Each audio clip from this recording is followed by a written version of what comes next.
my Facebook business card. We are here at Keyforge Celebration 2023, also known as Keyforge Celebration KFC 2. Thank you for being here tonight. Today we celebrate the first day of the first ever Keyforge World Championship. And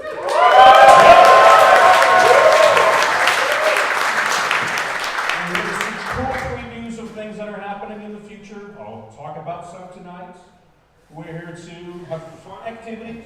Some of them are also unnerving. I know for the World Championship there were some anxious moments today, but we really appreciate you coming all this way to compete. Of course, mostly important to us is that you're all here because we love you and we hope that everyone gathers under one roof at least once a year to celebrate the thing we all can gather about Keyforge.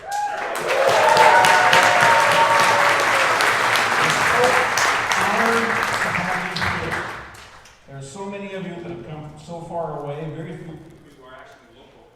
Can you hear me? Okay. Are very local. Hello?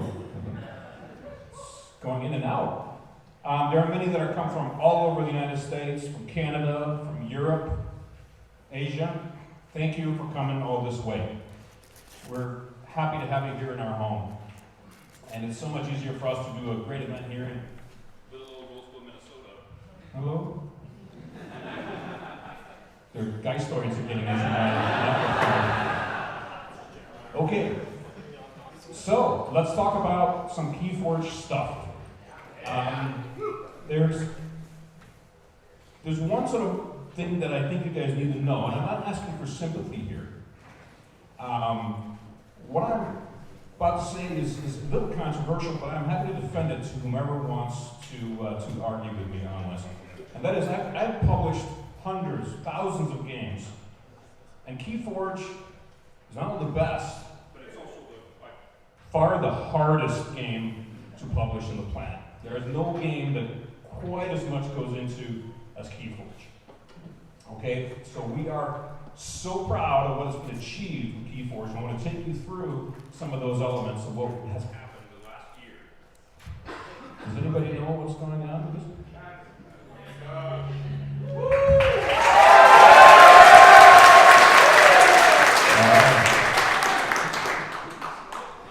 No guy stories in this one. Sweet. So I want to talk a little bit about the stuff that's happened in this year since I last stood on this stage and talked to many of you fine players. It's been a year of the Crucible, a year of doing what we love the most, working on the hardest game in the world, Keyforge. So let's go through a number of different steps. What's happened? We've had game development. Since last summer, we all suddenly got this game served to us. We said we've got to make this, we've got to live up to the legacy of this game. We've got to keep designing a great game. So we had to recover and gather all the FFG assets. Now they had worked hard on a couple of sets, but things were kind of in shambles, so we had to gather all the knowledge, gather all the art, gather everything, put it together. We had to build a development team, and that's happened. We're really happy with the crowd of people here. For example, Luke Olson in the back. You want to wave that?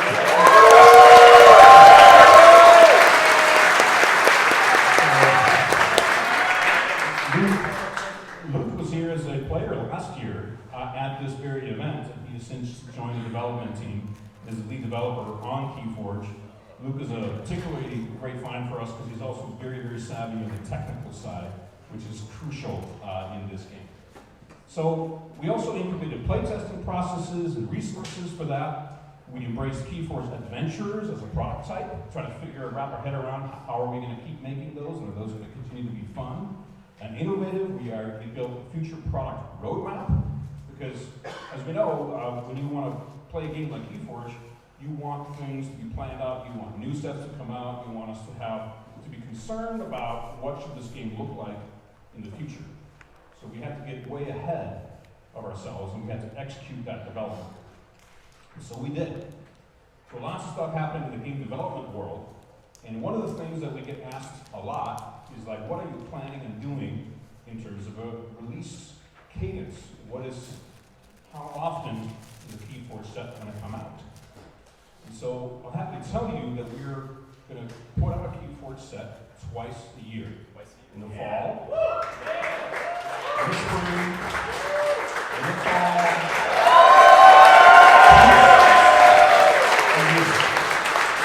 okay? We're, of course, extremely excited that we've got Winds of Exchange out. And I think I need to tell you that when we were here last year, we had such an enormous road ahead of us in terms of software to build, teams to build, things, processes to invent, processes to reinvent.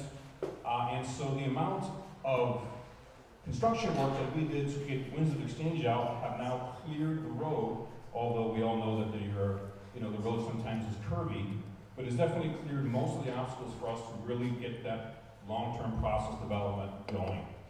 And so we're going to be putting out next year, of course, Ember Minders and Ember Skies. So manufacturing of Keyforge is not a simple matter.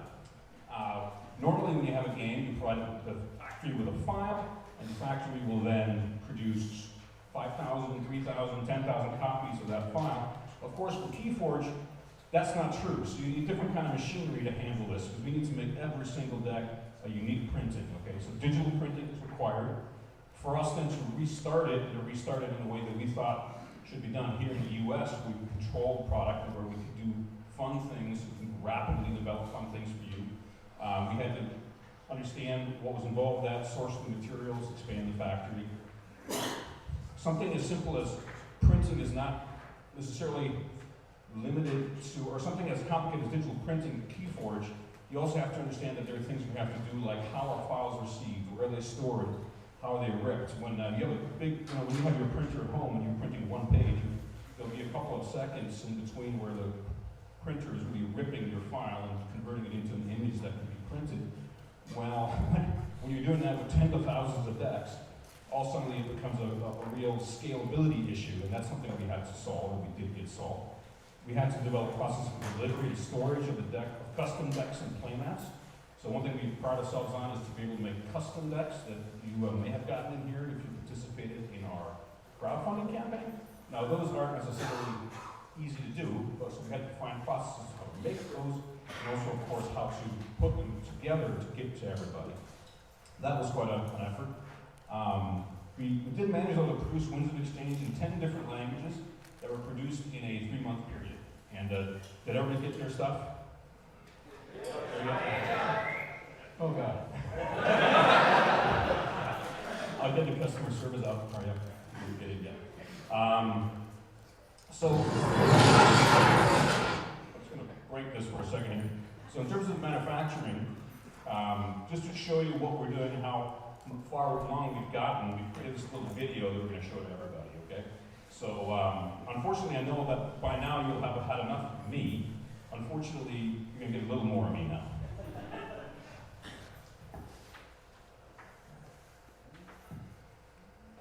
Oh, excuse me. It's like technical glitch here. Yeah. All right.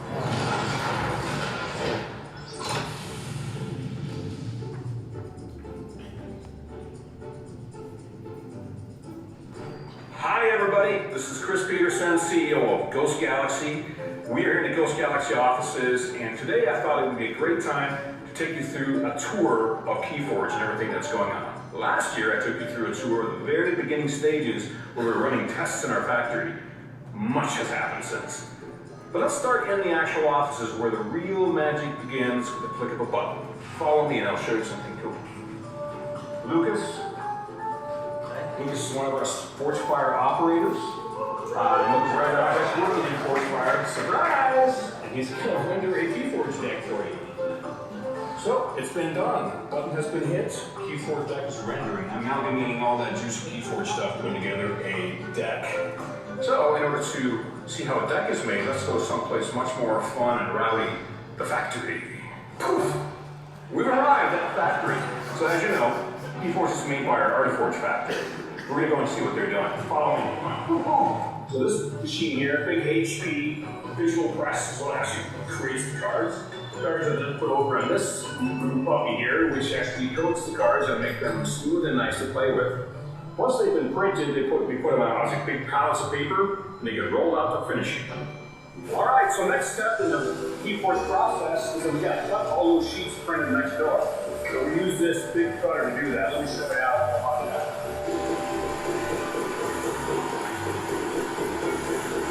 Okay, what's next? Let's see.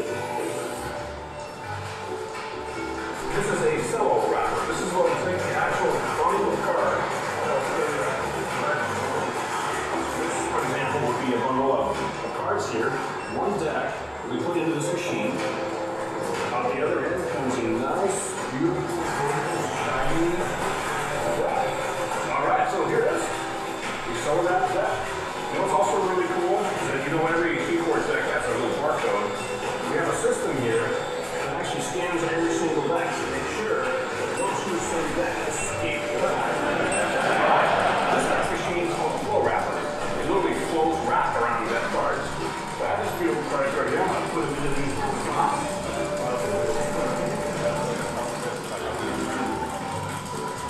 And that's making some decks.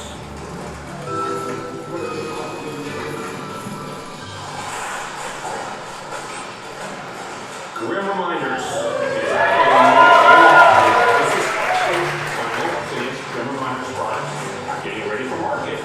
Last year when I showed you the tour here, we were about a good 5 or 6 months away from true manufacturing. We were running tests, we were running machines, we're getting everything up and running. Now, we are rolling, baby. This is Keyforge. Apple displays are ready for wrapping. Once they're wrapped, it's time to market. And that pretty much completes our little journey of the Keyforge deck today. I hope you had fun. I hope you enjoyed it. I hope we'll see you at Keyforge table soon. Have fun. See you in the crucible.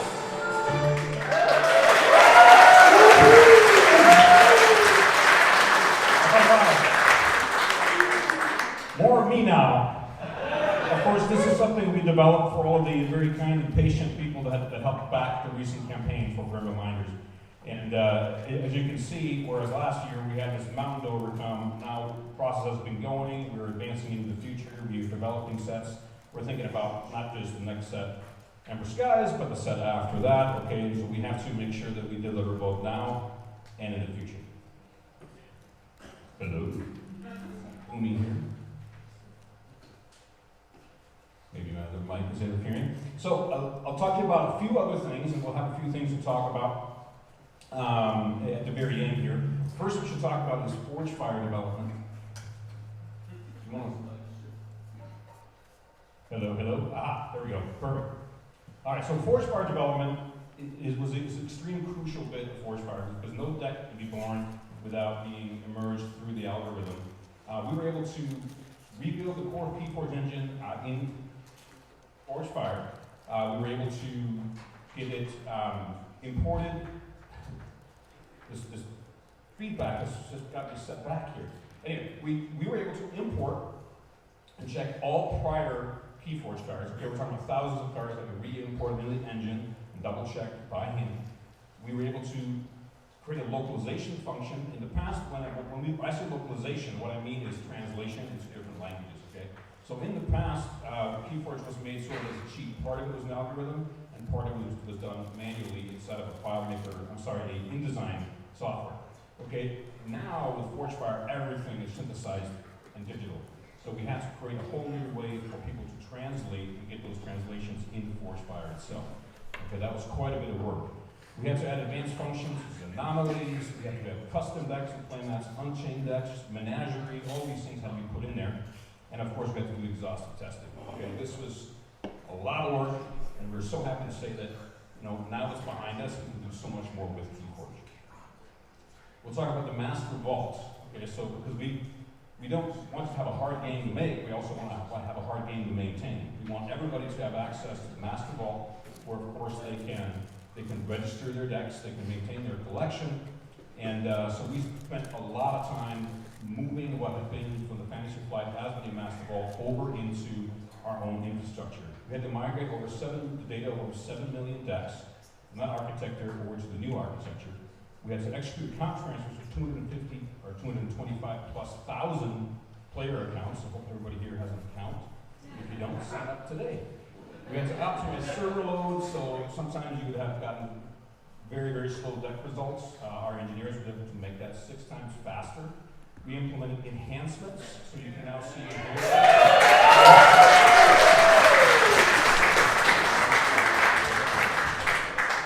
all through the magic of Lucas and Francesco and Evan working hard on those on that data and that Forgefire engine. We're able to build Alliance deck supports into the master vault, and we were able to get digital deck ownerships and related transfers, which is going to be something that's going to allow us to do a lot of very cool things very soon. And of course, we were able to go tournament integration with Playstyle. So you guys all today integrated with Playstyle in the fact you registered your decks and you ran a tournament that runs inside the software we call Playstyle. So for the OP itself, you know, when we started off the year, we were very ambitious. I was probably too ambitious last year at this very show, but we still managed to do an awful lot on the OP side. We were able to do 7 vault tours. Okay, thanks for participating in them. Really appreciate your patience, particularly early on as we were, learning our way through. We did 12 national tournaments, and there are several people who are here today because of those tournaments. We did a pre-release weekend event for Winds of Exchange when it released in August and July. We did a first ever Key4 World Championship. Thank you.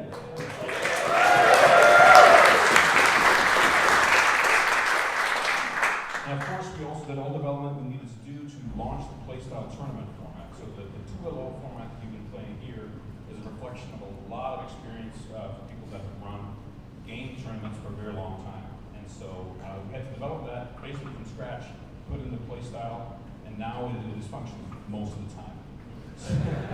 It's still undergoing some testing, obviously.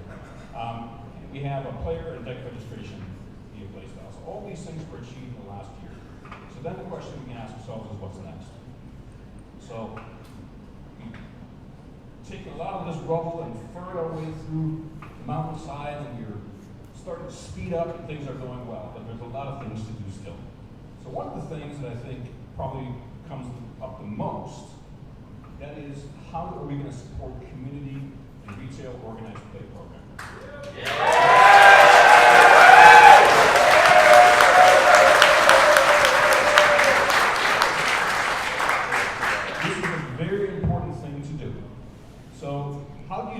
Well, it's easy, right? We just put together some kits, you talk to some retailers, you send them out stuff, and everything is good.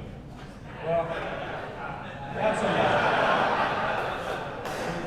there unfortunately it's a lot harder than that if you want to do it well. And we would love to do it well. So we have to think about what are the prerequisites for a great local OP program.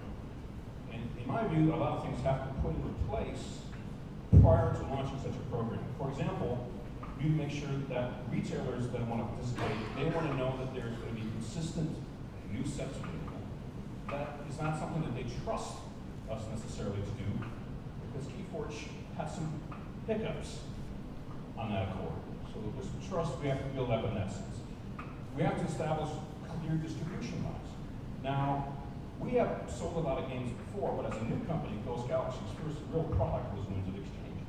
We have to get that through, clear up all the distribution hurdles. We have to get it distributed internationally. We have to have international partners. We have to make sure the distributors bought enough so the retailers would get enough. These are not the sort of things that happen overnight or that we can take for granted. And we have to have a line of communication from publisher to retailer. We have to tell the retailers what we're doing, invite them to participate. We also have to have a way to set up and inform players about local events. If you're going to go ahead and try to have a local event at a retailer, it would be really great if somehow you could tell people about it. Okay, so that's an infrastructure that we want to put in place. Okay, and we also have to have many retailers expect there to be a high-level aspirational tier of tournament service. That is something that we think that we could achieve this year, and so that is why we've been so aggressive on vault tours and nationals, and of course trying to do as best as we could a really great tournament format. So those are all things that we now think we have cleared away. So one of the key things that's going to happen that helps us with a lot of this stuff is all the new functions that Playstyle is going to be adding. You only know playstyle right now from the tournaments that you've seen. You will hopefully all have participated and been able to see how you can record your matches on your phone, etc. But playstyle is actually much more than that. We're working hard on getting your functions ready. So the one thing would be retail registration. Allow retailers to register to become an OP site. It allow event registration, so either the retailer or trusted community members can then register events on that site. There's going to be a retailer and event finder widget so that they can go on Keyforging, or if anybody can put in a retail site that will then promote those particular events. There will be able to be retail OP kit orders inside.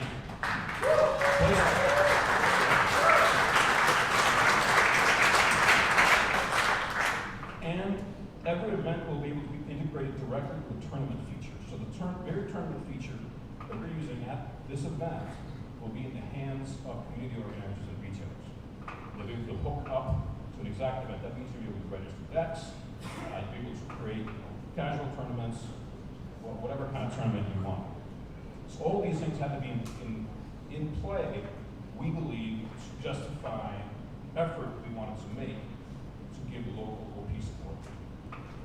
So for local OP support, what are we going to do exactly? Okay, so these are our current plans.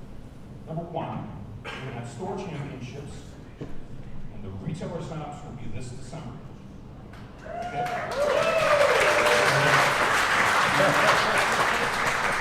The actual store championship will take place, we believe, in March.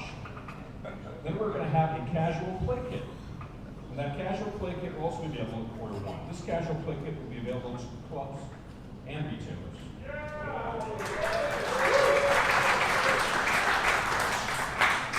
There will be an in-store tournament kit, which will be a small pack that retailers can participate and get to facilitate and organize any kind of organized play they want on a continuing basis. So it's not necessarily a specific event driven, it's just resources that they can get that are to support every week events that are bubbling up in their communities. Two, we're going to have a major storyline event. That's a sort of a secret thing I'm very excited about in Q2 next year. And of course, before every set, the week prior to every set release, we are going to be supporting a pre-release event. We did that with Winds of Exchange. We're going to continue to do that. So there will be a pre-release kit we're going to generate for every set. That's going to be completely focused on retailers and to get everybody in the store the week before the actual event. Did anybody here participate in the pre-release?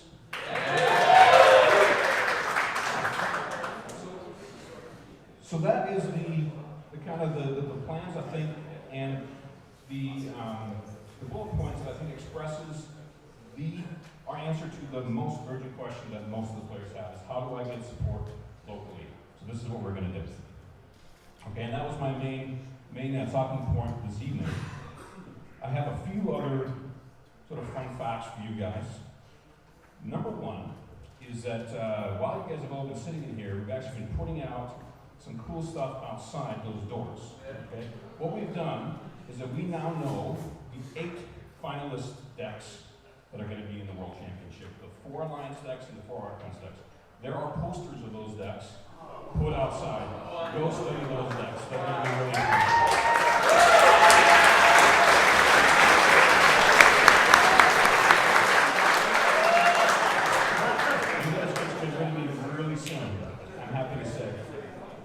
The other thing that we're going to have is we have something really grim for you soon. So, pretty close to Halloween, I guess. Right after this little presentation, we're going to be doing probably the most fun event of the show, at least the least anxious event, I should say. You're all going to need this ticket right here that came in your bag. Okay? So, here in a minute or two, we're going to turn on the lights.